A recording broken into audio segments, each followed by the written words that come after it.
Shalom saudara, pernahkah saudara bertanya, mengapa kita perlu mengerti bahkan percaya akan rapture? Di edisi Voice of Pentecost kali ini, kita akan membahas mengenai pentingnya rapture bagi iman insan Pentakosta.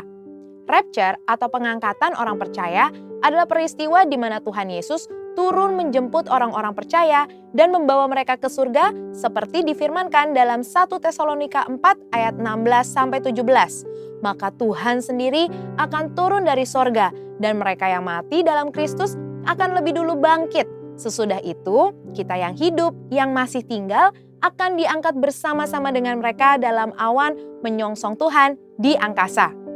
Iman insan Pentakosta sendiri diakhiri dengan sebuah pengharapan bahwa Yesus yang datang sekitar 2000 tahun yang lalu akan datang kembali menjemput gerejanya di awan-awan dengan segala kemuliaannya. Pemahaman dan penantian akan janji inilah yang menguatkan kita bahwa ada akhir yang indah bagi setiap orang percaya yang mempertahankan imannya seperti yang tertulis dalam Ibrani 10 ayat 36-38. Kita tidak tahu pasti kapan waktu kedatangan Kristus, tetapi berikut tanda-tanda yang mendahuluinya. Yang pertama, Matius 24 ayat 10-12 mengatakan bahwa akan semakin banyak kedurhakaan di antara orang Kristen, semakin banyak dosa dan kasih orang akan semakin dingin. Yang kedua, Yehezkiel 37 ayat 14 menubuatkan kebangkitan bangsa Israel secara fisik.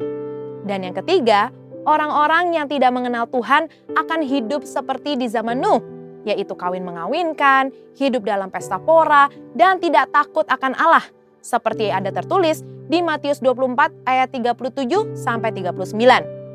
Pengakuan iman Gereja Bethel Indonesia berbunyi, Tuhan Yesus Kristus akan turun dari sorga untuk membangkitkan semua umatnya yang telah mati di dalam Dia dan mengangkatnya bersama-sama semua umatnya yang masih hidup lalu bertemu dengan Dia di angkasa.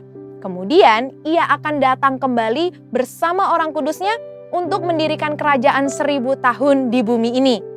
Sejalan dengan ini, Sinode GBI memegang pemahaman bahwa Yesus akan datang 2 kali.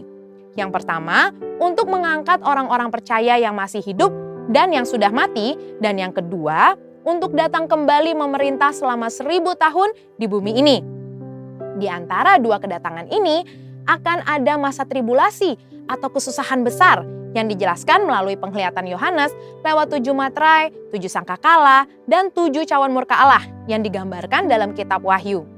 Gereja kita percaya bahwa akan ada pengangkatan gereja Tuhan sebelum masa tribulasi ini.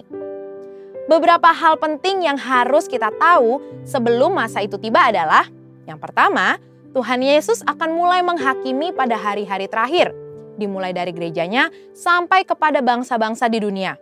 Maka, pertobatan adalah respon yang diminta oleh Allah kepada kita semua. Dan yang kedua, Allah yang adil akan menuntut pertanggungjawaban dari seluruh manusia. Bagi mereka yang tidak mau percaya, murka Allah akan dicurahkan secara penuh. Sedangkan bagi umatnya yang berseru-seru kepadanya, Allah mendengarkan doa syafaat mereka. Dan yang ketiga, mereka yang bertobat dan percaya kepada Tuhan dijanjikan keselamatan dari murka Allah lewat pengangkatan orang-orang percaya atau rapture. Jangan sampai kita termasuk kelompok orang yang tidak mau bertobat, sekalipun cawan murka dan materai sudah dilepas, seperti yang disebutkan di Wahyu 9 ayat 20-21 dan pasal 16 ayat 11. Dan yang keempat, iman insan Pentakosta bukan sebuah kepercayaan yang kosong, di mana pada akhirnya adalah kehampaan dan kesia-siaan. Di dalam 5 pilar teologi Pentecost atau Fivefold Gospel, kepercayaan di mana Tuhan Yesus akan datang kali yang kedua adalah penting. Ada konsekuensi atas setiap perbuatan dan tindakan yang kita ambil hari ini. Karena itu, marilah kita mengerjakan keselamatan dengan menemukan kekuatan di dalam pengharapan bahwa Allah akan menyelamatkan umatnya yang setia dan hidup dalam kekudusan dari murkanya. Saudara, untuk penjelasan lengkapnya dari tim teologi kami, silakan klik link yang ada di atas atau scan QR Code yang tersedia. Tuhan Yesus memberkati.